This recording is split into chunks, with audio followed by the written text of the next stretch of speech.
Look at this question. यार ये question तो आप लोगों को सबको आ गया होगा और इसका जो लेवल ऑफ डिफिकल्टी है वो तो आपको इजी रखना चाहिए। यहाँ पे इसको इजी रखते हैं हम लोग। ओके, क्वेश्चन क्या है? Two train start at the same time from Pune and Lonavala, proceed towards each other मतलब अपोजिट डायरेक्शन में हुआ। हमें स्पीड दे रखा है 75 kilometre per hour and 65 kilometre per hour. When they meet, it found that the train has traveled 10 kilometers more than the other. एक train ने 10 kilometre ज़्यादा cover किया compare to others. Find the distance between that. अब देखो, इसको थोड़ा shortcut से मैं आपको बताता हूँ। देखना, आप लोग भी ट्राई करना।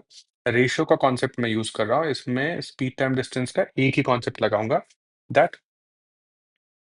If you need to compare the distance, अच्छा, and both of them started at the same time, जब मिलेंगे तो भी टाइम सेम ही होगा। That means both train have covered different distance but in same time. So if time is same, we can say if time is same, time is same, we can say the ratio of speed, which is S1 by S2, should be equal to the ratio of distance covered by them, right? Now, speed ratio is what? Speed given as what? 75 and 65. Distance हमें let's say covered by, इसको D1 and bye D2 ही रहने देते हैं। Now question said one covered 10 kilometres extra, मतलब इन दोनों के बीच का difference होना चाहिए 10 किलोमीटर्स, करेक्ट? ऐसा है। Now because I am using shortcut, तो थोड़ा बाउंसर हो सकता है, तो ध्यान से देखना। नाउ मैं अगर राइट हैंड साइड का रेशियो है, उसका डिफरेंस 10 है, तो मैं लेफ्ट हैंड साइड के नंबर्स जो दे रखे हैं, रेशियो के नंबर्स, उनका भी डिफरेंस देखता हूँ।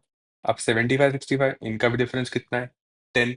मतलब ये तो सीधी-सीधी बात है कि इसका मतलब क्या होना चाहिए? D equal to 75, D1 equal to 75, D2 equal to 65, तो D1 plus D2 will get you what? Distance between both stations. तो ये हो जाएगा आपका 140 किलोमीटर्स। बस इतना ही है, आंसर आ गया। पीपल, आपको समझ में आना चाहिए। अगर नहीं आया, डिटेल में करना है, चलो डिटेल में कर लेते हैं। ये समझो कि here you have Pune and then you have Lonavala here. Now one train is covering this distance, इसको हमने D1 बोल दिया, इसको हमने D2 बोल दिया, ठीक है? Now as per the question, the ratio यहाँ तक तो आपको सेम ही करना पड़ेगा। Ratio of speed equal to ratio of distance because of time is same, right? और आपको जो फाइंड करना है वो आप समझो यहाँ पे कि distance between these two stations should be equal to D1 plus D2, right? आप क्वेश्चन दिया है कि डिफरेंस इतना 10 है, नाउ यू कैन से ये हमें फाइंड करना है और इसके साथ हमें गिवन कंडीशन क्या है?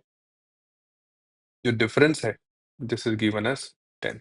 ओके, नाउ आप चाहो तो इसको सिंप्लीफाई कर सकते हो या 5 से कैंसिल कर सकते हो। This will be 5 ones and then 5 5s and here you'll have 13. So now you can say assuming x वाला मेथड लगा के, रेशियो का x मेथड लगा के आप ऐसा अज्यूम कर सकते हो, late d1 is equal to 15x, similarly d2 equal to 13x, and then you can substitute both of them in this condition, given condition. So here you will have 15x minus 13x equal to 10, difference आ गया 2x equal to 10, so x is going to get you what? 5. If x is equal to 5, मुझे बताओ, आप ईमानदारी से बताओ, d1 का value कितना आना चाहिए? d1 is equal to what? 15x, so 15 5 75, और d2 का वैल्यू कितना होना चाहिए? 13 into x, that means d 13 into 5 which is 65, right? अब आप d1 प्लस d2 जो आपको फाइंड करना है, तो d1 प्लस d2 जो आपको फाइंड करना है, you can say that is nothing but 75 plus 65, that means equal to 140। अब यही तो मैंने बताया था आपको यहाँ पे, यही तो सेम चीज हुई ना यहाँ पे भी।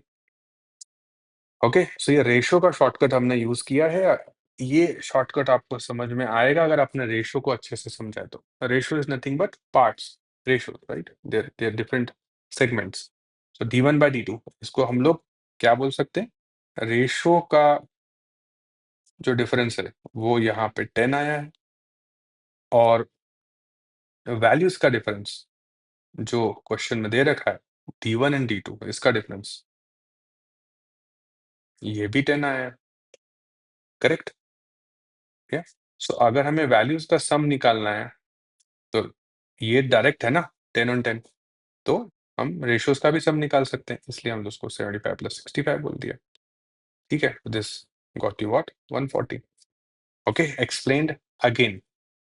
I hope you understood both the method preferably, नहीं तो एक तो समझ में आई गई होगी पक्का। Okay, so we have 140 as the answer. इसलिए ये क्वेश्चन इजी है, मतलब बहुत डिफिकल्ट नहीं है, आप बिना पेन पेपर के भी सॉल्व कर सकते हो इस क्वेश्चन को। Let's look at the next question.